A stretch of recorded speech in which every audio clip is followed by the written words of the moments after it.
Hello everyone, welcome once again to SSCT point. मैं शिवम पांडे एक बार फिर से आज आपके सामने। और आप सभी को पता है कि अभी हमारी इकोनॉमिक्स की सीरीज चल रही है, जिसमें हम एसएससी में के सिलेबस में इकोनॉमिक्स में क्या क्या सवाल आते हैं, कौन कौन से टॉपिक आते हैं, उन सभी टॉपिक्स को कवर करते हुए चल रहे हैं। अभी तक आपने देखे होंगे कि 4 to 5 वीडियोस अलग अलग टॉपिक पे बन चुके हैं, जिसमें आपको physical policies, national income, GDP, ये सारी चीज़ें पढ़ाई जा चुकी हैं। आज मैं सोच रहा था कि थोड़ा सा बैंक को स्टार्ट कर दूं, बैंकिंग के बारे में थोड़ा आपको बता दिया जाए, क्योंकि कई बार होता क्या है कि थोड़ा बैंकिंग से क्वेश्चंस आते रहते हैं और आपको बैंकिंग की अवेयरनेस उतनी ज़्यादा है नहीं। तो आज हम अवेयर करेंगे आपको बैंकिंग के बारे में और समझेंगे कि बैंक क्या है। बैंक की हिस्ट्री में नहीं पढ़ाऊंगा, आज मैं आपको बेसिकली इस पूरे लेक्चर में टाइप्स ऑफ बैंक्स के बारे में पढ़ाऊंगा। बैंकिंग हिस्ट्री के बारे में कभी और पढ़ेंगे। जिस दिन हम बैंकिंग हिस्ट्री के बारे में पढ़ेंगे उस पर पूरा देखेंगे कि बैंक्स कब स्टैब्लिश हुए, कब नहीं हुए। तो आपको क्या करना है, इस वीडियो को ध्यान से देखना है, चीज़ों को बड़े ध्यान से समझना है क्योंकि बड़े इंपॉर्टेंट टॉपिक्स पढ़ाए जाएंगे। आज के बाद से आपको टाइप्स ऑफ बैंक में कभी डाउट नहीं होगा। आपको पता चल जाएगा कि कौन सा बैंक कैसे काम करता है, किस बैंक में कौन से बैंक किस टाइप के हैं। इन सारी चीज़ों के बारे में आप जानना चाहेंगे। तो आपने थंबनेल देखा ये, तो आपको बताने की ज़्यादा ज़रूरत नहीं है। हम पढ़ने वाले हैं आज टाइप्स ऑफ बैंक्स के बारे में, ठीक है। आई थिंक यहाँ पे किसी को कोई इशू भी नहीं होगा कि टाइप्स ऑफ बैंक्स क्या होते हैं। भाई आप सभी लोग सुनते ना कि कई बार आपने ऐसे वर्ड सुने होंगे कि कॉमर्शियल बैंक्स होते हैं, ठीक है। फिर आप बोलते हो सर इसी में प्राइवेट होते हैं, फिर कोई बोलता है इसी में गवर्नमेंट होते हैं। तो भाई ये क्या है, ये है क्या, इनकी हिंदी में इंग्लिश में नेमिंग क्या है, ये सारी चीज़ें आज आपको डाउट्स नहीं रहेंगी। आज के बाद से आपको इस मामले में कभी भी ये दिक्कत नहीं आएगी कौन सा बैंक किस टाइप का है। तो चलिए आज शुरू करते हैं। सबसे पहले हम बात करेंगे बैंक्स में। तो बैंक्स की बात करें तो सबसे पहले टॉप पे क्या आता है बेटा, सबसे पहले हमारे टॉप पे जो आता है उसे आप आरबीआई कहते हैं। क्या कहते हैं बेटा, आरबीआई कहते हैं। जब आरबीआई कहते हैं तो जब एक बार अगर आपको आरबीआई समझ में आ गया तो उसके बाद फिर बचता ही क्या है। आरबीआई आपने पढ़ लिया तो समझिए, आरबीआई को हम सबसे एपेक्स बैंक कहते हैं। क्या कहते हैं, एपेक्स बैंक। ये सभी को पता है, रिजर्व बैंक ऑफ इंडिया। इसे क्या कहते हैं आप, रिजर्व बैंक ऑफ इंडिया। इसके बारे में जब कभी मैं केवल आरबीआई के बारे में पढ़ाऊंगा तो इसकी मॉनेटरी पॉलिसी के बारे में पढ़ाऊंगा, उसकी मुद्रा नीति के बारे में पढ़ाऊंगा, वो एक अलग टॉपिक होगा। और आरबीआई के सारे फंक्शंस के बारे में बताऊंगा। आज आपको इतना जानना है कि रिजर्व बैंक ऑफ इंडिया इसे कहते हैं, ये बैंकों का बैंक होता है। क्या कहते हैं, बैंकों का बैंक।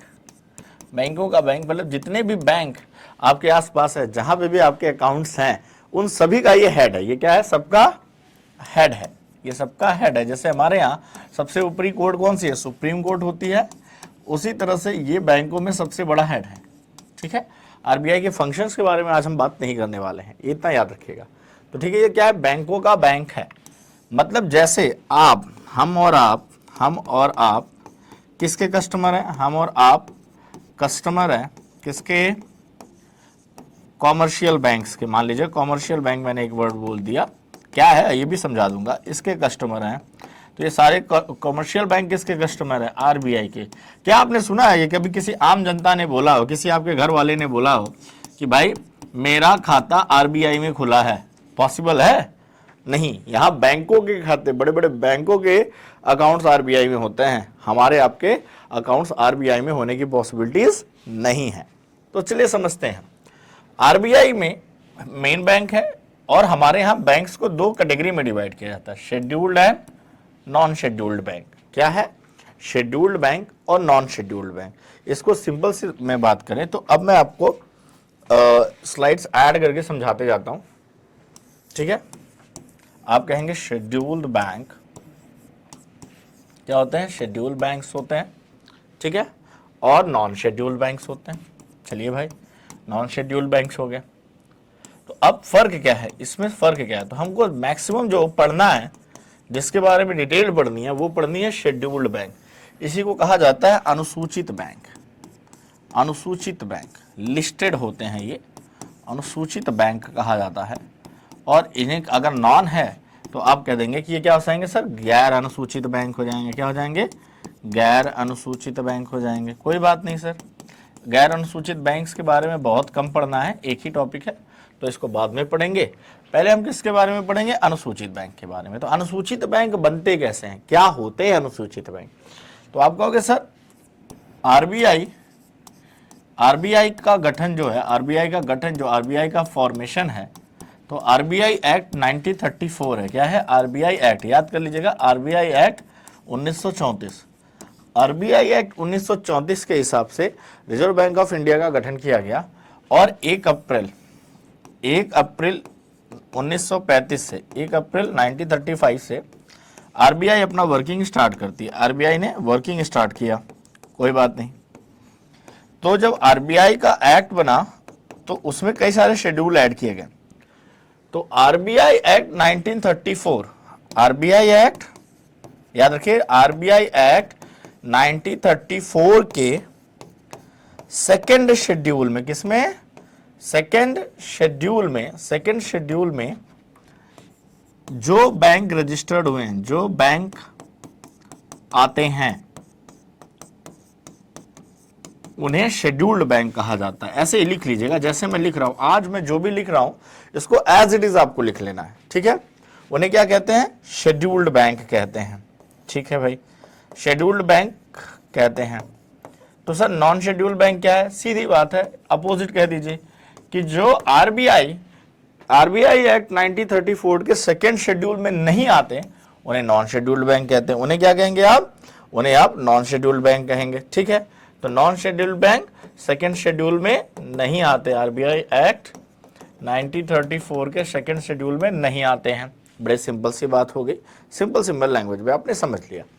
अब बात आती है आरबीआई के बारे में, और क्या होता है सर शेड्यूल्ड बैंक? तो क्या फर्क होता है भाई? शेड्यूल्ड बैंक के ही सभी टाइप्स होते हैं। आज जो हम सारे टाइप्स पढ़ेंगे वो शेड्यूल्ड बैंक के ही पढ़ेंगे। शेड्यूल्ड बैंक से आरबीआई का डायरेक्ट कनेक्शन, यही तो आरबीआई के कस्टमर हैं, यही तो आरबीआई के कस्टमर है। आरबीआई इनको मान्यता प्रोवाइड करता है, इनको सारी फैसिलिटीज देता है जैसे एक बैंक अपने कस्टमर को देता है। नॉन शेड्यूल्ड बैंक को आरबीआई कोई खास प्रेफरेंस नहीं देता, इन्हें कोई खास प्रेफरेंस नहीं देता, ना ही कोई पब्लिक का इस पे ट्रस्ट है, ना ही आपको इस तरह के बैंकों की ज्यादा संख्या दिखेगी, ठीक है? तो इसके बारे में बाद में डिस्कस करेंगे। थोड़ी सी पिछले स्लाइड पे आ जाते हैं, ठीक है? तो आपने देखा शेड्यूल्ड बैंक्स को फिर से दो पार्ट में डिवाइड किया गया, कॉमर्शियल एंड कोऑपरेटिव्स। पहला क्या बनाया गया? Commercial bank. क्या बनाया गया? Commercial bank. और फिर क्या बनाया गया? Cooperative banks. तो भाई कॉमर्शियल बैंक्स के बारे में जानने की कोशिश करते हैं। इसे आप कह सकते हैं कि पूंजीगत बैंक होते हैं, मतलब कॉमर्शियल बैंक होते हैं, पूंजीवादी तरह के बैंक होते हैं, या ठीक है, उस तरह के बैंक कॉमर्शियल बैंक्स होते हैं। कॉमर्शियल बैंक को बनाया गया था स्पेशली प्रॉफिट के मोटो से। किसके मोटो से? प्रॉफिट अर्न करने के बिहाफ पे बनाया गया था कॉमर्शियल बैंक को। इनका मेन मोटो क्या है? प्रॉफिट अर्न करना। इनके लिए 1949 में बैंकों का राष्ट्रीयकरण किया गया, बैंकों का राष्ट्रीयकरण किया गया, नेशनलाइजेशन किया गया। क्या किया गया? राष्ट्रीयकरण, नेशनलाइजेशन किया गया। तो ये कंफर्म किया गया कि भाई कॉमर्शियल बैंक्स बनाने चाहिए जिससे कि कम से कम सरकारों को कमाई हो। क्या हो? सरकारों को कमाई हो, इस तरह से भाई बनाए गए, ठीक है, आरबीआई के कॉमर्शियल बैंक्स। अब बात करते हैं कॉमर्शियल बैंक को, तो एक बोला जाता है आरबीआई रेगुलेशन एक्ट। कौन सा एक्ट है भाई? याद रखिएगा, commercial bank are regulated under the banking regulation act. तो याद रखिएगा कॉमर्शियल बैंक किसके अंदर आते हैं? Banking regulation act, regulation act 1949। भाई कॉमर्शियल बैंक किसके अंदर आते हैं? बैंकिंग। सेकेंड शेड्यूल में तो लिस्टेड ही है, शेड्यूल्ड बैंक सेकेंड शेड्यूल में है। उसी वजह से फिर जब कॉमर्शियल बैंक का टाइप बनाया गया, क्योंकि दो टाइप बने ना, कोऑपरेटिव बैंक्स, तो कोऑपरेटिव बैंक्स का अधिनियम 1904 में आया है। ये 1904 के अधिनियम से चलते हैं और ये 1949 में चलते हैं। दोनों में डिफरेंस याद रखिएगा। फिर से समझिए क्या है डिफरेंस, बहुत इंपॉर्टेंट डिफरेंस है। डिफरेंस ये है कि ये बैंकिंग रेगुलेशन एक्ट, ठीक है, बैंकिंग अधिनियम, आप कहते हैं बैंक अधिनियम 1949, बैंकिंग अधिनियम 1949 के अकॉर्डिंग कॉमर्शियल बैंक का गठन किया गया कि भाई अब हमें कुछ पैसे कमाने हैं, कुछ प्रॉफिट कमाए बैंकों से, ठीक है। तो ये प्रॉफिट मेकिंग होते हैं, ये क्या होते हैं, जितने भी होंगे सारे क्या होंगे, प्रॉफिट मेकिंग बनाए जाएंगे। कॉमर्स बल्कि कोऑपरेटिव बैंक्स को सहकारी बैंक कहा जाता है। क्या कहा जाता है? सहकारी बैंक।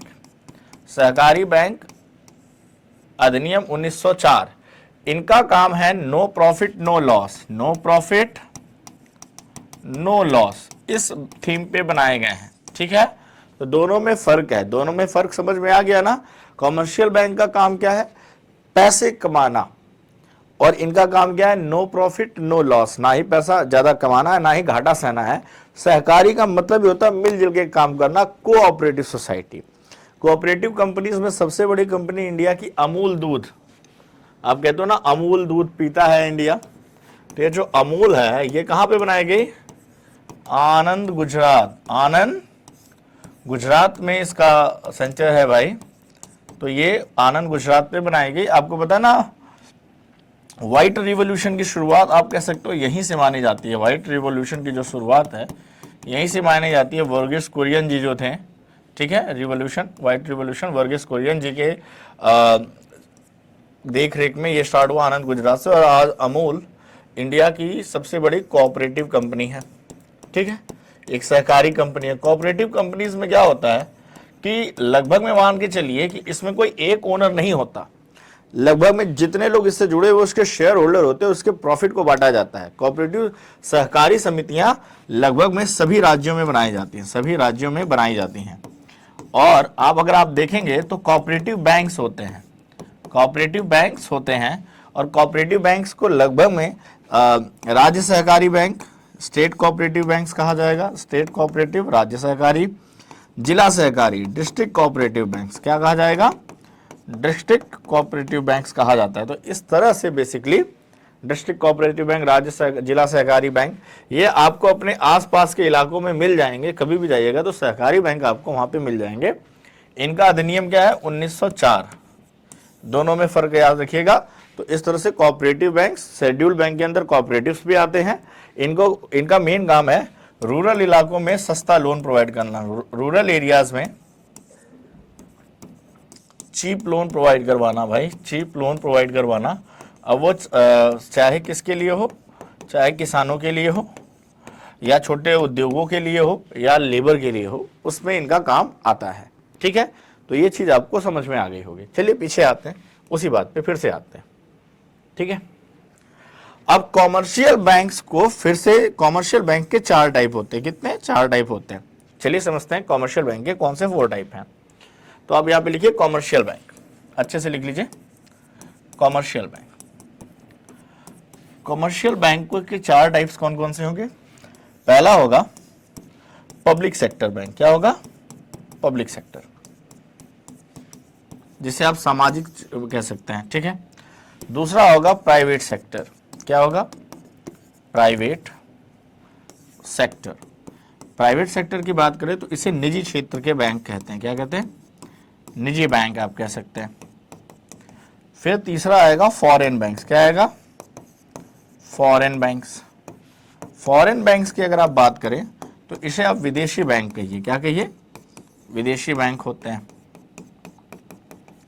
इसके बाद जो चौथा आता है उसे कहा जाता है regional rural bank, regional rural bank, जैसे आप क्षेत्रीय ग्रामीण बैंक भी कहते हैं, रीजनल क्षेत्रीय ग्रामीण बैंक, क्षेत्रीय ग्रामीण बैंक को रीजनल रूरल बैंक कहा जाता है। क्या कहा जाता है, रीजनल रूरल बैंक, क्षेत्रीय ग्रामीण बैंक। इसे आरआरबीज भी कहा जाता है, आरआरबीज। ठीक है, तो इस तरह से इसको बनाया गया। ये 4 हैं कॉमर्शियल बैंक्स में, ये 4 हैं। कॉमर्शियल बैंक्स को आप औद्योगिक बैंक्स भी कह सकते हैं, उसमें कोई दिक्कत नहीं है। और जो ये पब्लिक सेक्टर के बैंक हैं इसे आप सेवा क्षेत्र के बैंक कहिए, उसमें कोई दिक्कत नहीं है। तो इसे हम कहते हैं पब्लिक सेक्टर बैंक। ठीक है, इसे सार्वजनिक बैंक कहा जाता है। एक तरह से सेवा क्षेत्र या सार्वजनिक कहते हैं ना, पब्लिक प्रॉपर्टी सार्वजनिक प्रॉपर्टी है, तो सार्वजनिक बैंक कह सकते हैं। ठीक है, अब समझते हैं कि इनमें क्या फर्क है। ये सारे के सारे कौन से हैं, बैंकिंग रेगुलेशन एक्ट 1949 के अकॉर्डिंग हैं, बैंकिंग रेगुलेशन एक्ट 1949 के अकॉर्डिंग है। ठीक है, तो पब्लिक सेक्टर बैंक, सबसे पहली बात है कि टोटल पब्लिक सेक्टर बैंक कितने हैं। अब हम थोड़ा सा पब्लिक सेक्टर बैंक के बारे में जानेंगे। तो सबसे पहले हम पढ़ेंगे यहाँ पे 1 बाय 1 सबको पढ़ेंगे। सबसे पहले हम पढ़ेंगे पब्लिक सेक्टर बैंक, फिर प्राइवेट, फिर फॉरेन, फिर रीजनल रूरल। तो अगली 4 साइड आपकी कॉमर्शियल बैंक से रिलेटेड होने वाली हैं, आप इसको ध्यान से देखें।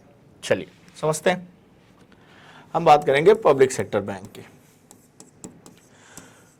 पब्लिक सेक्टर बैंक जिसे आप सार्वजनिक बैंक कहते हैं, ऐसे नोट्स बनाते जाइएगा, आसानी रहेगी। इसे आप क्या कहते हैं? सार्वजनिक बैंक कहते हैं। कोई बात नहीं सर, सार्वजनिक बैंक है, पढ़ लेते हैं क्या है सार्वजनिक बैंक। सार्वजनिक बैंकों की जब आप बात करते हैं तो इसमें ऐसा माना जाता है कि ऐसे बैंक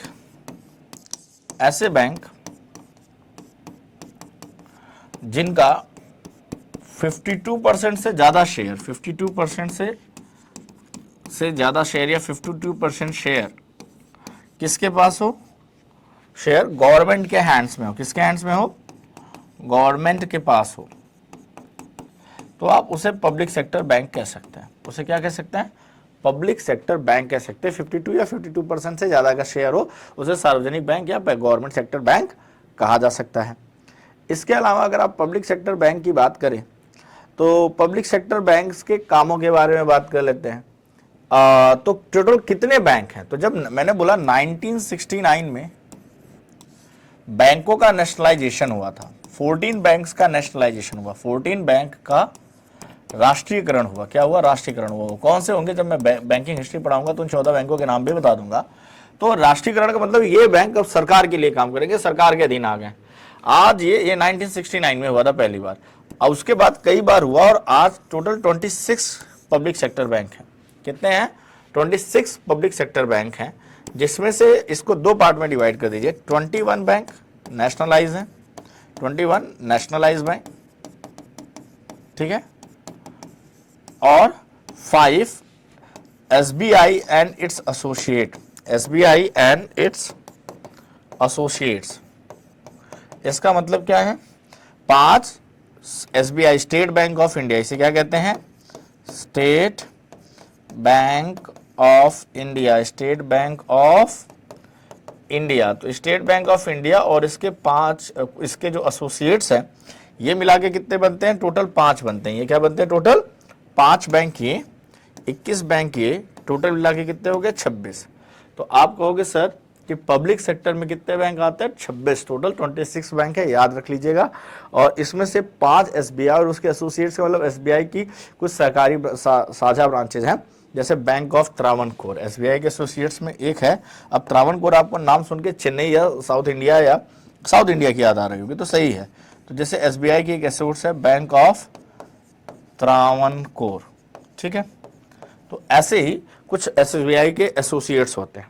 अच्छा, 26 बैंकों में अगर आपको कभी जानना हो कि कुछ बैंकों के सर आप नाम बता दीजिए, तो आपने बैंक ऑफ बड़ौदा सुना होगा, ठीक है, बैंक ऑफ बड़ौदा। आपने PNB सुना है, PNB सुना है, पंजाब नेशनल बैंक, PNB के बारे में सुना है।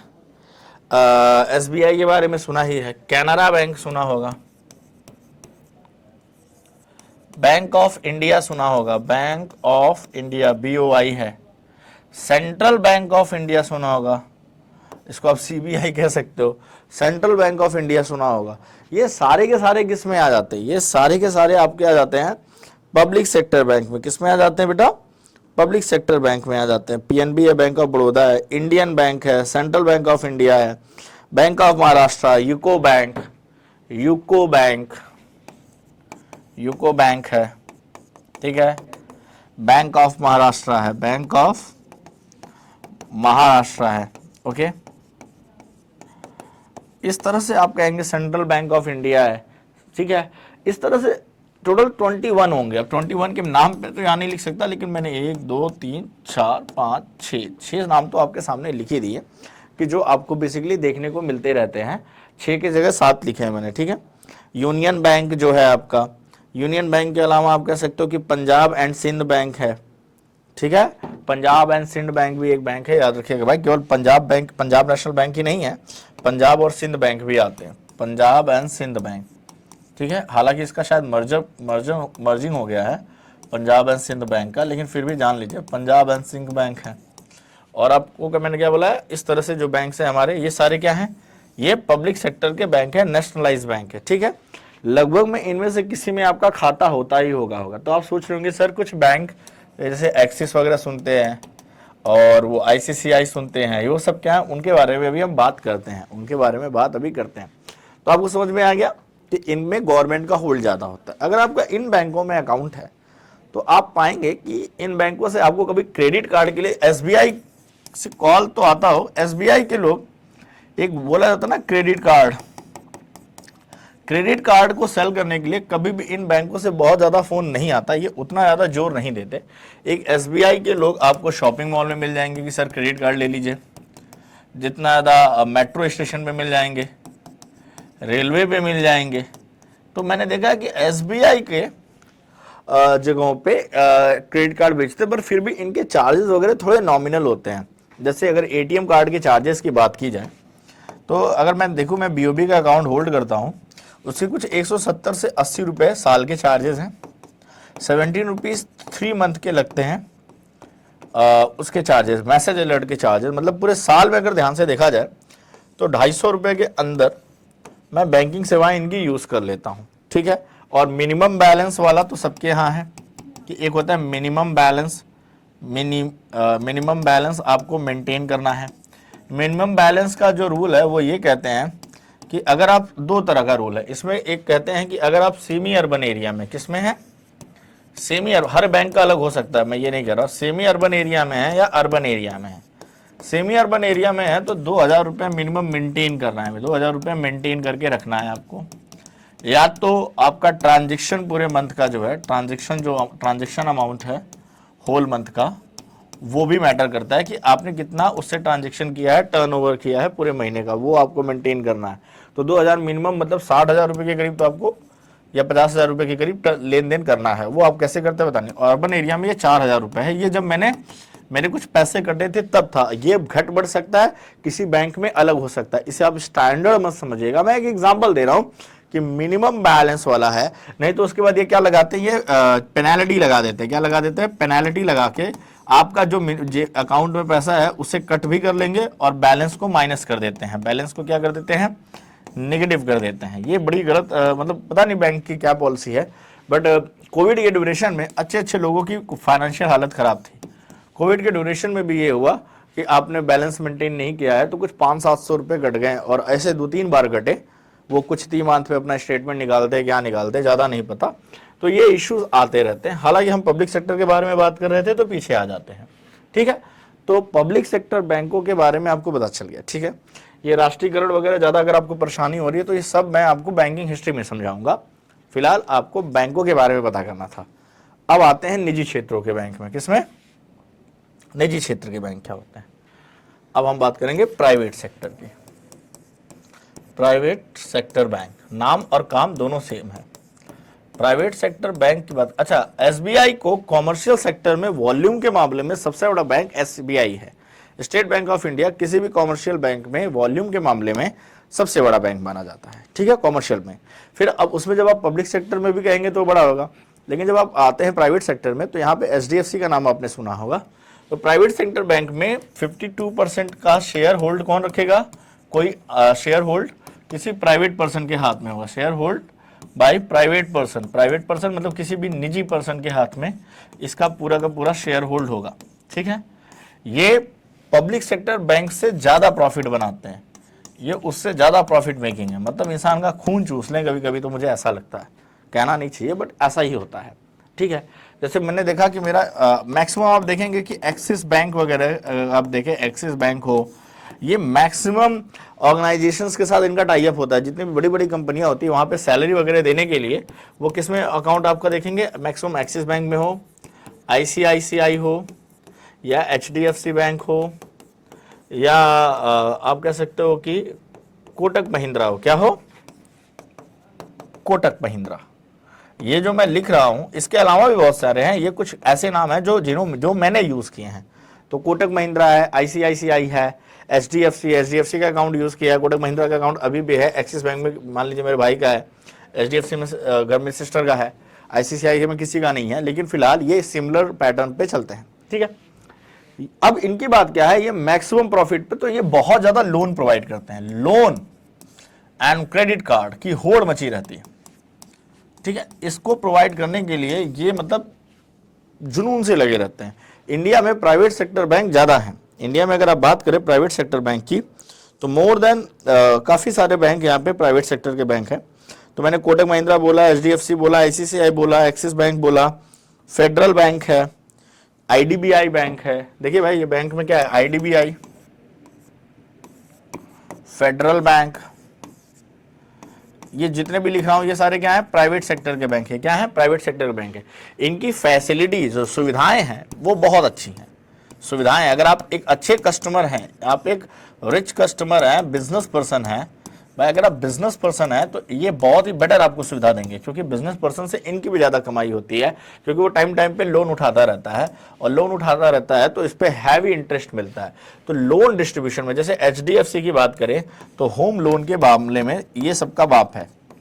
होम लोन सबसे ज़्यादा HDFC देता है, इसके अलावा भी अदर बैंक देते हैं, लेकिन मेरे हिसाब से होम लोन के मामले में HDFC की पॉलिसीज़ बड़ी अच्छी चलती हैं।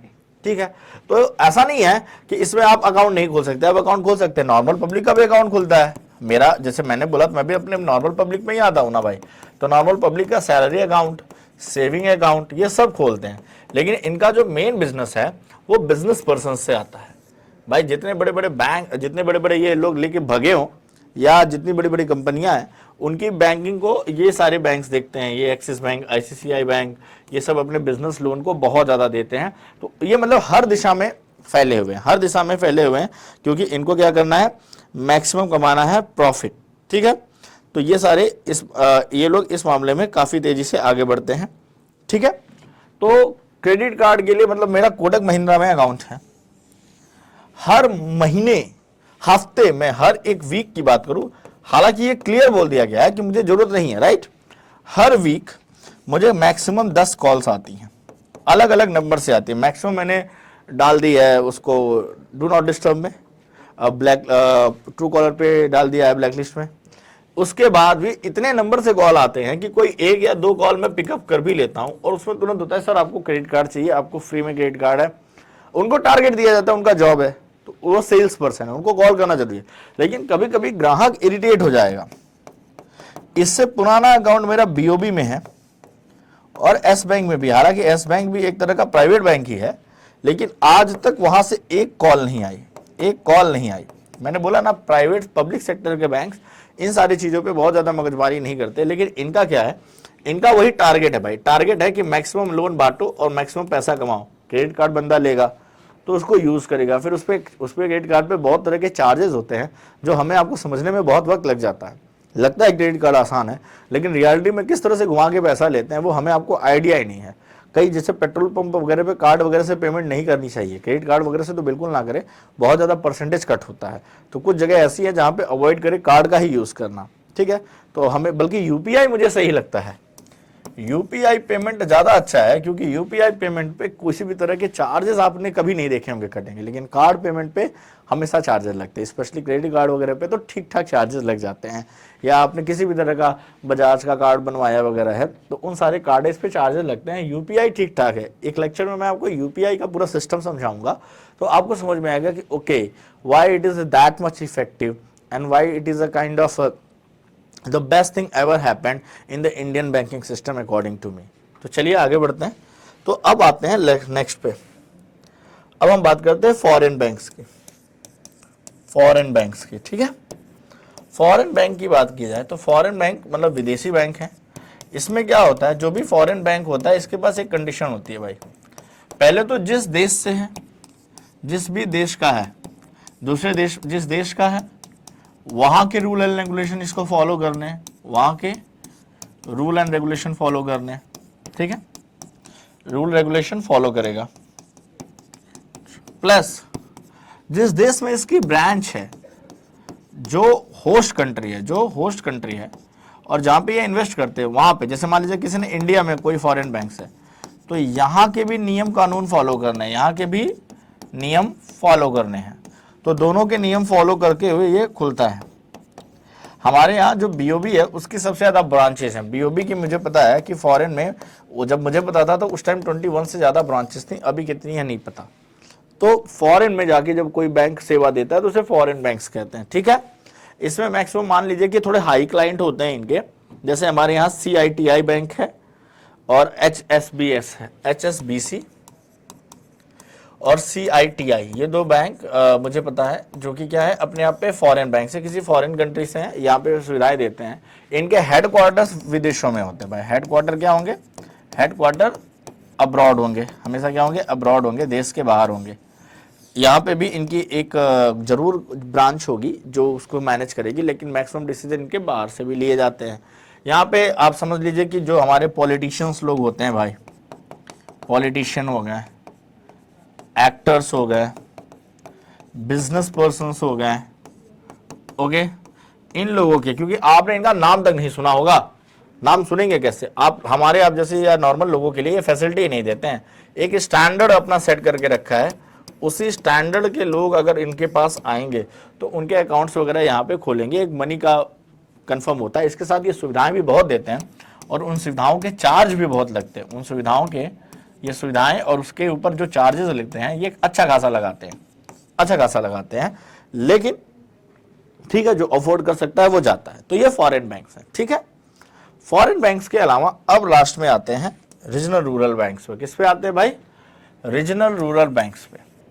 अभी मैं आपको बैंकों का फंक्शन भी समझाऊंगा, लेकिन फिलहाल आप इतना समझिए कि इनके टाइप्स क्या हैं। रीजनल रूरल बैंक्स, जिससे मैंने कहा क्षेत्रीय ग्रामीण बैंक, क्या कहा गया? नाम और काम से दोनों से बताएं, क्षेत्रीय ग्रामीण बैंक। अब आप कहोगे सर नाम से तो लग रहा है कि ये तो कुछ कोऑपरेटिव्स की तरह, नहीं, कोऑपरेटिव से थोड़े अलग हैं। कोऑपरेटिव्स लगभग स्टेट गवर्नमेंट के अंदर आते हैं। क्षेत्रीय ग्रामीण बैंक है, हालांकि इनका भी काम प्रॉफिट कमाना ही है, कॉमर्शियल बैंक के अंदर ही आते हैं, शेड्यूल बैंक के अंदर ही आते हैं, टाइप्स ऑफ कॉमर्शियल बैंक है, लेकिन इनका मेन काम क्या है? जो लेबर है, एग्रीकल्चर लेबर है भाई। क्या है? लेबर जो एग्रीकल्चर में इन्वॉल्व है, ठीक है। खेतीहर मजदूर आप कहते हैं, खेती वाले, खेती में काम करने वाले मजदूर, काम करने वाला मजदूर, ठीक है। इसके अलावा छोटे स्मॉल फार्मर्स, स्मॉल फार्मर्स छोटे किसान, क्या है? छोटे किसान। इसके अलावा आपको इसके अलावा गवर्नमेंट पॉलिसीज, जो गवर्नमेंट की पॉलिसीज जो पेमेंट वाली होती है, गवर्नमेंट की जो पॉलिसी होती है, गवर्नमेंट पॉलिसी। छोटे उद्योग, छोटे उद्योग, छोटे उद्योग, स्मॉल बिजनेस, ठीक है। गवर्नमेंट पॉलिसी क्या है? जैसे गवर्नमेंट की पॉलिसी में एक आती है मनरेगा, क्या आती है? मनरेगा। इसके अलावा विडो पेंशन होती है, इसके अलावा ओल्ड एज पेंशन होती है, वृद्धा पेंशन, विधवा पेंशन, मनरेगा। तो गवर्नमेंट, तो क्या होता है, इनके पहले कोशिश किया गया कि भाई रूरल एरियाज में, गांव के एरिया में आप भी पाएंगे आज कि मुझे याद है कि पिछले, मैं जब क्लास 11-12 में था तो मेरे यहाँ केवल एक बैंक था, PNB। वो बहुत पुराना बैंक था, मेरे बर्थ से पहले का बैंक था PNB, ठीक है। वहीं पे सारे अकाउंट खुलते थे।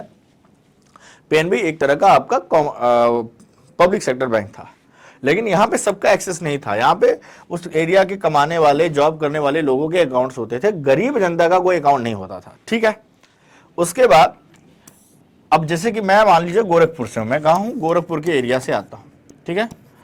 अब गोरखपुर के एरिया से आता हूँ तो इस एरिया को पूर्वांचल कहते हैं, एक तरह से पूर्वांचल कहा जाता है क्योंकि ये ईस्ट में आता है यूपी के, ठीक है। तो वहां पे हमारे यहाँ फिर बाद में ग्रामीण बैंक में ऐसा आया, इसे कहा गया पूर्वांचल ग्रामीण बैंक। क्या बोला गया? पूर्वांचल ग्रामीण बैंक। ऐसे ही इस तरह के नाम से कई जगह बैंक्स खुले हुए, ठीक है।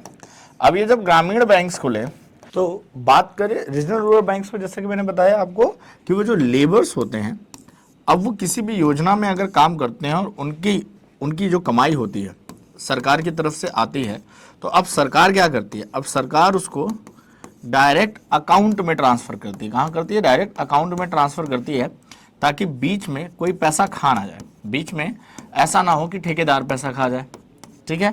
तो ये दिक्कत, इस समस्या को सॉल्व करने के लिए तो वो सारे किस में खुलेंगे? ये जितने भी अकाउंट्स है, या कोई भी विडो है या कोई भी वृद्धा अवस्था में है तो उसको गवर्नमेंट पेंशन देती है, वो पेंशन भी उनके डायरेक्ट अकाउंट में आता है और मोस्ट ऑफ द टाइम ये अकाउंट्स यहाँ खोले जाते हैं, ठीक है।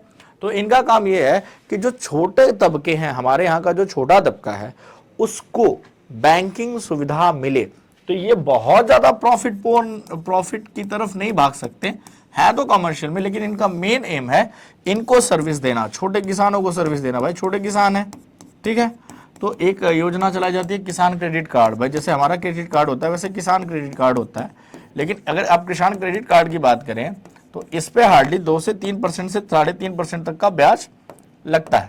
अब सोचिए अगर आप किसी प्राइवेट बैंक से पर्सनल लोन लेते हैं तो वो 12 से 15% तक का ब्याज, कभी कभी 20% तक का ब्याज लगता है, इंटरेस्ट रेट लगता है। तो कहीं ना कहीं ये इंटरेस्ट रेट के पीछे उतना नहीं भागते हैं, इनको रूरल एरिया में सुविधा प्रोवाइड करना है, सीधी बात यही है, ठीक है। तो इन्हें आरआरबी बैंक्स कहते हैं, रीजनल रूरल बैंक्स कहते हैं। जैसा एक मैंने बोला था, इसी में एग्जांपल आपको दिया था कि पूर्वांचल ग्रामीण बैंक इसी का एक उदाहरण है। और गाँव में इन सब के यहाँ पे आप देखते होंगे कि जब महीने के अंत में मजदूरों के पैसे आते हैं किसी सरकारी योजना में जो उसमें उन्होंने काम किया है, तो इन बैंकों के बाहर लाइन लग जाती है, बैंकों के बाहर लाइन लग जाती है। और यहाँ पे क्योंकि वो अपना पैसा लेने जाते हैं, जो पूरी महीने की मेहनत होती है वो पैसा यहाँ पे आता है। तो इस तरह से रीजनल रूरल बैंक्स को इस तरह से बनाया गया है, ठीक है। इसके अलावा एक वर्ड होता है नाबार्ड। नाबार्ड की स्थापना 1982 में की गई। ये स्पेशली देखा गया कि ये सारे बैंक्स मतलब उतने इफेक्टिव नहीं होते, तो नाबार्ड को स्पेशली बनाया गया। नेशनल एग्रीकल्चर से रिलेटेड है ये नाबार्ड है। इसे कहा जाता है national bank for agriculture and rural development. क्या कहा जाता है? National bank for agricultural and rural development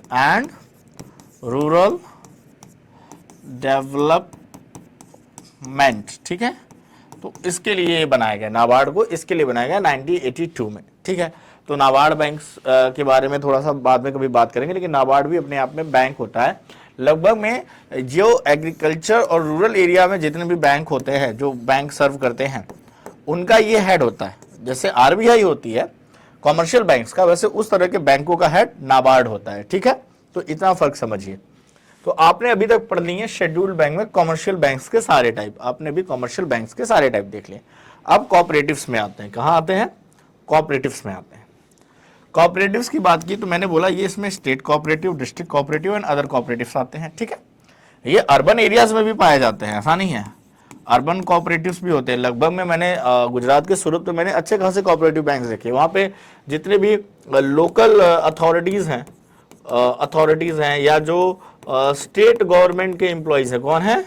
state government employees हैं, उनकी सैलरी अकाउंट इन्हीं बैंकों में होती है। यहाँ तक कि जो गुजरात बोर्ड के स्कूल्स थे उनका भी मैंने बोला कि देखा कि हमारा जो बैंक अकाउंट खुला था वो सूरत कोऑपरेटिव बैंक्स में खुला था, बल्कि सूरत एक सिटी एरिया है। तो ऐसा नहीं है, स्टेट कोऑपरेटिव बैंक्स भी, लेकिन इनको बोला गया नो प्रॉफिट नो लॉस पे चलाए जाते हैं। तो आप याद रखिएगा कि आरआरबी रीजनल रूरल बैंक, और इसमें डिफरेंस है, ये फिर भी थोड़े बहुत प्रॉफिट मोटो होते हैं, लेकिन इनको स्पेसिफिक दिया गया कि भाई हमारे कॉमर्शियल बैंक्स में भी थोड़ा सा तो इनको रूरल एरिया में देखना चाहिए। सारा के सारे बैंक अगर और आजकल तो ग्रामीण एरिया भी फोकस कर रहे हैं। आज बैंकिंग गांवों में पहुंच चुकी है, आज लोगों के पास अर्निंग है, तो इसका मतलब ये पैसे कमा रहे हैं। भाई किसी के पास ग्राहक है तो सीधी बात है उनका नगद तो जमा हो रहा है। गांव में लोग पैसा ज्यादा जमा करने में कोशिश करते हैं, सेविंग्स में बहुत ज्यादा बिलीव करते हैं, तो अपनी सेविंग्स कहाँ रखते हैं? वो आरआरबीज में रखते हैं। तो उससे वो लोन देके पैसे तो कमा ही रहे हैं, बस थोड़ी सी लोन की रिकवरी का रेट कम है। वो तो कॉमर्शियल बैंक में भी जो बड़े बड़े अरबपति लेके करोड़ों भाग जाते हैं, तो ये रिस्क तो है। तो कहीं ना कहीं प्रॉफिट मेकिंग में भी ये है। यहाँ पे स्टेट कोऑपरेटिव या डिस्ट्रिक्ट कोऑपरेटिव में जिसे आप सहकारी बैंक कहते हैं, क्या कहते हैं? सहकारी बैंक कहते हैं। कुछ स्टेट्स में ये प्रॉफिट में है, कुछ स्टेट्स में इनकी प्रॉफिट है, लेकिन कुछ स्टेट्स में इनकी हालत लॉस मेकिंग में है, ठीक है। तो कुछ जगहों पे ये बहुत ज़्यादा इफेक्टिव नहीं है। यूपी वगैरह की बात की जाए, अच्छा देखिए, अगर मैक्सिमम जो लोन होता है, जैसे कोई स्टेट गवर्नमेंट कहती है कि अगर हम सरकार में आए तो हम क्या करेंगे, आपके लोन माफ़ कर देंगे। आपके लोन माफ़ी, एक कहता है कर्ज माफ़ी, बहुत बड़ा हथियार होता है गवर्नमेंट्स का किसानों का वोट पाने के लिए, और किसान हमेशा कर्ज में रहता ही रहता है। तो मोस्ट ऑफ द टाइम अगर कोई स्टेट गवर्नमेंट वादा करती है, तो अगर स्टेट गवर्नमेंट वादा करती है तो वो स्टेट कोऑपरेटिव बैंक, डिस्ट्रिक्ट और अदर कोऑपरेटिव बैंक्स में अगर आपके अकाउंट हैं तो यहीं से लिए गए कर्ज माफ होते हैं। या अगर और बल्कि और जब भी बात की जाती है अदर बैंक्स में तो थोड़ा कम पॉसिबिलिटी, ऐसा नहीं है। अगर सेंट्रल गवर्नमेंट अनाउंस करे तो हो सकता है सेंट्रल बैंक्स में सारे बैंक्स आते हैं, जिसमें से आप पब्लिक सेक्टर बैंक की बात कर सकते हैं। पब्लिक सेक्टर बैंक्स और रीजनल रूरल बैंक्स में अगर आपके कर्जे हैं और एक लिमिटेड अमाउंट तक कर्जे और किस पर्पज से लिया गया है, कृषि से पर्पज से लिया गया है या किसी के को बढ़ाने के लिए लिया गया है, उसके हिसाब पे ये चीजें आपकी माफ हो सकती हैं। ठीक है, तो आपको कोऑपरेटिव बैंक समझ में आ गए होंगे। ठीक है, cooperative banks no profit no loss पे चलते हैं। इनका एक्ट क्या है, 1904 एक्ट है। क्या है, 1904 एक्ट के बिहाफ पे कोऑपरेटिव बैंक्स को चलाया जाता है। ठीक है, इसके अलावा अगर हम बात करें तो थोड़ा सा कोऑपरेटिव बैंक्स के बाद आप नॉन शेड्यूल बैंक्स के बारे में जान लीजिए। नॉन शेड्यूल बैंक्स के बारे में थोड़ी जानकारी आपको होनी चाहिए। थोड़ा सा बताया है, अब इसको समझ लेते हैं। क्राइटेरिया क्या है नॉन शेड्यूल्ड बैंक की? अगर आप बात करें तो नॉन शेड्यूल्ड बैंक को कहा गया है ऐसे बैंक जिनका रिजर्व 5 लाख रुपए से कम हो, जिनका बेसिक रिजर्व जो इनका बेसिक रिजर्व है लेस देन 5 लाख हो। क्या हो, लेस देन 5 लाख हो, तो इनको बोला जाता है नॉन शेड्यूल्ड बैंक। इनको आरबीआई से कोई भी सहायता ज्यादा नहीं मिलती। कभी कभी इमरजेंसी प्रोविजन में कभी कभी आरबीआई हेल्प कर देती, अदरवाइज नहीं। एग्जाम्पल में माना जाता है जम्मू एंड कश्मीर बैंक। यहाँ पे एक एग्जाम्पल था किसका, नॉन शेड्यूल बैंक का था। नॉन शेड्यूल बैंक का Jammu and Kashmir bank example था। अदरवाइज इंडिया में नॉन शेड्यूल बैंक ज्यादा नहीं होते। आप बताइए कि आपको अपने बैंक के बारे में पता है? क्या आपको पता है कोई नॉर्मल शेड्यूल्ड आपको पता है कि कोई भी नॉर्मल शेड्यूल बैंक रहे हों या नॉन शेड्यूल बैंक रहे हो जहां पे आपका अकाउंट कभी रहा हो? नहीं, आपको नहीं पता होगा, क्योंकि आपने लगभग में शेड्यूल्ड बैंक में ही है, क्योंकि इस पे आरबीआई गारंटी नहीं देता, ये आरबीआई के नॉर्म्स को फॉलो नहीं करते। जो आरबीआई के नॉर्म्स को फॉलो नहीं करते तो इनको आरबीआई कभी भी अपने फेवर में नहीं रखेगा, इनको आरबीआई इस तरह की वैलिडिटी नहीं देगा। तो आपने टाइप्स ऑफ बैंक जान ली, इसी के साथ आपके टाइप्स ऑफ बैंक ओवर होते हैं। अब आपको थोड़ा सा जानना है बैंक्स के फंक्शन, कि कोई भी बैंक, जो भी शेड्यूल्ड बैंक हैं, ये निजी प्राइवेट सेक्टर के बैंक हैं या पब्लिक सेक्टर के बैंक हैं, ये क्या फंक्शन करते हैं। तो इनके थोड़े से फंक्शन के बारे में आप जान लीजिए। इनका फंक्शन क्या है भाई? फंक्शन क्या है? 2 तरह के फंक्शन होंगे, एक होगा प्राइमरी और एक होगा सेकेंडरी। क्या होगा? प्राइमरी फंक्शन, और दूसरा क्या होगा? Secondary function. अब प्राइमरी फंक्शन और सेकेंडरी फंक्शन में क्या डिफरेंस होता है आपको ये पता होना चाहिए कि किसी भी बैंक के प्राइमरी फंक्शन में क्या होता है भाई। कहते हैं कि डिपॉजिट्स लेना, क्या लेना? डिपॉजिट लेना और लोन देना एक प्राइमरी फंक्शन है, और लोन देना ये इसका प्राइमरी फंक्शन है, कि वो जनता से डिपॉजिट्स लेगा, उनके पैसे जमा करेगा और जनता में लोन डिवाइड करेगा सम इंटरेस्ट रेट पे। ये इनके प्राइमरी फंक्शन में है। लेकिन क्या इतने ही फंक्शंस में बैंकिंग है? नहीं, इसके अलावा बहुत सारे फंक्शन है। सेकेंडरी फंक्शन वो फंक्शन होते हैं जो प्राइमरी फंक्शन को हेल्प करते हैं। जैसे सेकेंडरी फंक्शन में होता है बिल पेमेंट्स, ठीक है, बिल डिस्काउंट कहा जाता है इसको। इसके अलावा कहा जाता है क्रेडिट रेगुलेशन, ठीक है। इसके अलावा कहा जाता है जैसे कि करंट अकाउंट पे होता है ओवरड्राफ्ट फैसिलिटी। क्या कहा जाता है? Overdraft facility. अब इन सब के बारे में समझिए कि ओवरड्राफ्ट वगैरह क्या होता है। बिल डिस्काउंट का एक सिंपल सा मतलब है कि कई बार क्या होता है कि आपको जो खर्चे, तुम्हारे जब किसी कंपनी में काम कर रहे हैं या किसी चीज में काम कर रहे हैं, उसने कैश ना देके एक बिल दे दिया और बिल पे बोला गया कि ये 30 की डेट में 30 अगस्त को ये बिल आप कैश में कन्वर्ट करा सकते हैं, ठीक है, ये बिल है। लेकिन आज आपको 25 अगस्त को जरूरत है, तो आप अपने बैंक के पास जाएंगे, बैंक कहेगा लाइए बिल हमें दीजिए, आप कैश लेके जाइए, हमको इस पे कुछ % कमीशन चाहिए, क्योंकि मेरे पास पैसे की कमी तो है नहीं, पब्लिक ने पैसा मेरे पास रखा है। तो क्या करना, उसी में से कैश उठा के आपको दे देते हैं, आपका काम चल गया। ये बिल 30 को तो हम इसको कैश में कन्वर्ट करवा ही लेंगे, क्योंकि ये तो 30 को कैश में कन्वर्ट होने ही वाला है, तो ज्यादा सोचना क्या है। तो इस तरह से बिल डिस्काउंट की फैसिलिटी होती है। ओवरड्राफ्ट का मतलब होता है कि बैंक में करंट अकाउंट होते हैं। क्या होते हैं भाई? करंट अकाउंट होते हैं। करंट अकाउंट आम जनता नहीं खोलती, मैक्सिमम व्यापारी लोग खोलते हैं। व्यापार में भाई पैसा और जुबान दो चीजें बहुत ज्यादा होती हैं, और व्यापार लगभग में पूरा का पूरा आप कहते हो कि लोन पे चलता है या क्रेडिट पे चलता है। किस पे चलता है? लोन पे या क्रेडिट पे। नगद में कोई भी व्यापार चल नहीं पाया है। अगर आपको व्यापार को बड़ा करना है तो आप उसको नगद में नहीं चलाएंगे, आप उसको क्या करेंगे? हमेशा हमेशा आपको उसको उधार में देना है। आज दे दिया, जब पर्सन कमाएगा तो कल रिटर्न करेगा। ऐसे बड़ी बड़ी कंपनियों में चलता ही रहता है। ठीक है, तो आपको करना क्या है भाई? तो करंट अकाउंट में ओवरड्राफ्ट का मतलब, मान लीजिए करंट अकाउंट में फैसिलिटी होती है कि आपके अकाउंट में अगर 10,000 रुपए है और आपको जरूरत 50,000 की है, तो आपके अकाउंट में 10,000 है, फिर भी आप 50,000 रुपए निकाल सकते हैं। बैंक कहती है कोई नहीं, आप तो हमारे रेगुलर कस्टमर है, आपका करंट अकाउंट है। सेविंग अकाउंट खोलने पे आपको आपके पैसे का ब्याज मिलता है। करंट अकाउंट खोलने पे आपको करंट अकाउंट के कोई ब्याज नहीं मिलता, आपको एक्स्ट्रा चार्जेस देने पड़ते हैं। आपको क्या देने पड़ते हैं? एक्स्ट्रा चार्जेस पे करने हैं, क्योंकि बैंक आपको एक तरह की क्रेडिट फैसिलिटी दे रहा है। जब चाहे तब, जो भी आपकी लिमिट है और जैसी आपकी मेरिट है, वहां पे जितनी भी आपका क्रेडिट स्कोर है उसके अकॉर्डिंग आप एक फिक्स अमाउंट तक जब चाहे तब पैसा निकाल सकते हैं, और फिर बाद में वो पैसा जमा करेंगे तो उस पर कुछ परसेंट इंटरेस्ट भी लगेगा, और जो आपका सेविंग करंट अकाउंट खोलने का जो चार्जेस है वो लगेगा। करंट अकाउंट सभी नहीं खोलते, लेकिन इसी को कहते हैं ओवरड्राफ्ट फैसिलिटी। जितना आपके अकाउंट में पैसा नहीं है उससे ज्यादा पैसा जब आप निकाल पाए तो उसी को कहते हैं ओवरड्राफ्ट फैसिलिटी। तो ये भी सेकेंडरी फंक्शन में है। क्रेडिट रेगुलेशन का मतलब क्या है भाई? क्रेडिट रेगुलेशन का मतलब क्या है? क्रेडिट का मतलब एक तरह से आप कह सकते हो उधार। तो भाई आपको पता है कि दुनिया में कोई भी बिजनेस हो बिना उधार के नहीं चलता। आप बताइए, मिलियंस ऑफ ट्रांजैक्शन एक दिन में होते हैं, मिलियंस के ट्रांजैक्शन होते हैं, करोड़ों अरबों की लेन देन होती है। तो क्या पॉसिबिलिटी है कि किसी के पास करोड़ों या अरबों रुपए हैं तुरंत दे दे? कोई बिजनेसमैन घर से पैदा हुआ है इतना पैसा लेके? नहीं। वो कहां से होता है? वो ये बैंक्स होते हैं। कॉमर्शियल बैंक्स को क्रेडिट रेगुलेशन का जन्मदाता माना जाता है। जितने भी कॉमर्शियल बैंक्स हैं उसमें ये जो हमारे स्पेशली प्राइवेट सेक्टर के बैंक है, यही तो इतनी बड़ी जो इकोनॉमी आपकी चलती है, इंडिया वर्ल्ड की 3rd लार्जेस्ट इकोनॉमी बनने वाली है।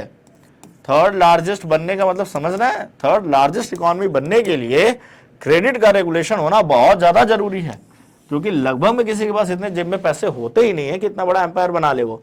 ठीक है, तो क्रेडिट का रेगुलेशन अगर ये ना करें, अगर ये लोन ना दें, तो क्या पॉसिबिलिटी है कि जितने जितने आपने देखा होगा कि बैंकों से लोन लेके स्टार्टअप शुरू किया और आज वो बहुत बड़ा एम्पायर बना के बैठे हैं। ठीक है, किसी के घर पे इतना पैसा नहीं होता है, अस्थायी संपत्ति नहीं होती हर किसी के घर पे कि वो उससे स्टार्ट करे। तो बैंक से लोन लेके कई लोगों ने बिजनेस बनाया है और आज एक अच्छा रन कर रहे हैं, और बिजनेस उन्होंने बैंक का लोन चुका भी दिया। कुछ लोग के डिफॉल्ट हुए, लेकिन मैक्सिमम लोग चुकाते भी हैं। आखिर बैंक एक प्रॉफिटेबल ऑर्गेनाइजेशन कैसे है? क्या सभी लोग पैसा लेके भागते हैं? क्या सभी लोग पैसा नहीं चुका पाते? अच्छे खासे परसेंटेज में लोग पैसा चुकाते हैं। 10 में से 2 लोग नहीं देते, 8 लोगों से तो बैंक वसूल लेती है एनी हाउ, और 6-7 तो उसमें ईमानदारी से दे भी देते हैं कि अगर हम पैसा कमा रहे हैं तो पैसा। लगभग में आपके घर में किसी ना किसी ने होम लोन लिया होगा, किसी तरह का छोटा मोटा लोन लिया होगा, एजुकेशन लोन तक मिलता है। तो लोन तो हर तरह के मिलते हैं। प्राइवेट बैंक सामने से कॉल करके बोलते हैं कि सर 5-7 लाख लोग का तो लोन आपको इंस्टेंट मिल जाए, अगर आपकी क्रेडिट स्कोर काफी अच्छी है तो वो फटाक से मिल जाता है। तो आप समझिए इस तरह से कि चीजों को आप किस तरह से इसमें देखते हैं और किस तरह से ये चीजें चलती हैं। ओके, तो आगे बढ़ते हैं और समझते हैं कि और क्या किया जा सकता है। तो क्रेडिट रेगुलेशन करते हैं। इसके अलावा एक और फंक्शन होता है इनका, एजेंसी फंक्शन। एजेंसी फंक्शन क्या होता है इसको समझ लीजिए, इसी के साथ आपका शायद लेक्चर भी एंड हो जाए। तो एजेंसी फंक्शन क्या होता है? एजेंसी फंक्शन में क्या होता है कि मान लीजिए कि आप किसी कंपनी के ओनर है, मैं इसको समझिए, कंपनी के ओनर है, तो सीधी बात है आपकी कंपनी चल रही है, वहां पे एम्प्लॉइज काम कर रहे हैं। क्या कर रहे हैं? एम्प्लॉइज काम कर रहे हैं। अब उनकी सैलरी देनी है, ठीक है, सैलरी देनी है। जिस दूसरी कंपनी से आपका एक्सपोर्ट इंपोर्ट हो रहा है, एक्सपोर्ट या इंपोर्ट हो रहा है, जो भी हो रहा है भाई आपका, उसको पेमेंट करनी है। ठीक है, पेमेंट उसके अकाउंट में करनी है या उससे पेमेंट वापस लेनी है, ये सारा काम आप खुद करते हैं? नहीं, आप इसके लिए किसी बैंक को पकड़ते हैं, वो बैंक से आपका टाई अप होता है। अब बैंक आपकी ये सारी फंक्शन को कहेगा, बैंक आप चिंता मुक्त रहिए, आप चिंता मुक्त रहिए, आपके अकाउंट का हिसाब किताब, सारा हिसाब किताब अब हमारे हाथ में है, एक सिस्टमेटिक में है। आप हमारे ग्राहक हैं, आपको हम सारी फैसिलिटी देंगे। आपको जब चाहिए आपके कंपनी का पूरा रिकॉर्ड मिल जाएगा, कितना सैलरी अकाउंट है, कितना सैलरी गया है, आपका कितना टैक्स बना है, कितना नहीं बना है, कितना आपने एक पेमेंट लिया है, कितना पेमेंट दिया है। आपको चेक में पेमेंट करनी है, कोई बात नहीं, चेक में कर देंगे, ठीक है। आपको डिमांड ड्राफ्ट में पेमेंट करनी है, डिमांड ड्राफ्ट बना के आपके नाम की कंपनी का वो दे देगी, ठीक है। चेक में, डिमांड ड्राफ्ट में, बिल्स में, जितने बिल्स आते हैं उनकी पेमेंट कौन कर देगा? ये बैंक कर देगा, ठीक है। इसमें आप एज ए ओनर बहुत ज्यादा परेशान नहीं होंगे, क्योंकि आपका इतना दिमाग नहीं चलेगा, क्योंकि बैंक उसी तरह का सिस्टम है। इसी को कहते हैं एजेंसी फंक्शन, मतलब अपने कस्टमर का वो करता धरता बन जाता है, सारा होल एंड सोल रिस्पॉन्सिबिलिटी ले लेती है बैंक। क्या लगता है कि आपके हमारे छोटे मोटे डिपॉजिट से बैंक चलते हैं? नहीं, ये जो बड़े बड़े बिजनेस टाइकून्स हैं या छोटे बिजनेसेस हैं या मीडियम साइज बिजनेसेस हैं, उनका पूरा एजेंसी फंक्शन है। एक नॉर्मल स्कूल देख लीजिए, स्कूल में जितनी भी फीस जमा होती है, at the end of the day वो ले जाके कुछ मैक्सिमम बैंक अकाउंट में डालते हैं। कुछ फीस स्कूलों में तो फीस सीधे पेरेंट के बैंक अकाउंट से कट के कहाँ आ जाती है? स्कूल के अकाउंट में आ जाती है। तो कैसे आती है? वहां से इतने टीचर्स, प्यून्स वगैरह की सैलरी देना, सब कुछ करना, ये कैसे मैनेज होता है? ये सब बैंक एक एजेंसी फंक्शन की तरह करती है। तो इसी को कहा जाता है कि एजेंसी फंक्शन। तो हमने क्या देखा? प्राइमरी फंक्शन में देखा कि भाई डिपॉजिट लेना, उधार देना। सेकेंडरी फंक्शन में देखा कि overdraft facility, bill payment, credit regulation, agency function, इस तरह के फंक्शन करती है बैंक। बैंक का यही काम है, यही क्या है? बैंक का काम है, ठीक है। इसके अलावा अगर आपको कुछ और लगता है तो आप बता सकते हैं। वैसे तो एजेंसी फंक्शन में यही सारी है, ट्रांसफर ऑफ फंड्स है, कलेक्शन ऑफ फंड्स है, पेमेंट ऑफ वेरियस फंड्स है। तो वही है भाई कि किसी भी का फंड ट्रांसफर करना है या फंड लाना है, जितने भी तरह की चीजें हैं ये बैंक करती है। इसी के साथ ये टॉपिक आपका एंड होता है। आपने टाइप ऑफ बैंक और उनके फंक्शन के बारे में पढ़ा है। अगला टॉपिक जो भी आपका होगा उसमें हम पढ़ेंगे आरबीआई के फंक्शंस के बारे में थोड़ा सा, और फिर आरबीआई के मॉनेटरी पॉलिसी के बारे में डिस्कस करेंगे। तो आई होप आपको वीडियो अच्छा लगा हो, चीज़ें समझ में आई हो। कमेंट करें, चीज़ों को बताएं जहाँ पे आपको दिक्कत होती हो। नेक्स्ट टाइम हम उसको और बेहतर करने की कोशिश करेंगे। और एसएससी टी पॉइंट के साथ जुड़े रहिए, चीज़ें आपके लिए बेहतर और आसान बनाने की जिम्मेदारी हमारी है और हमारी टीम की है। So thank you very much, bye everyone.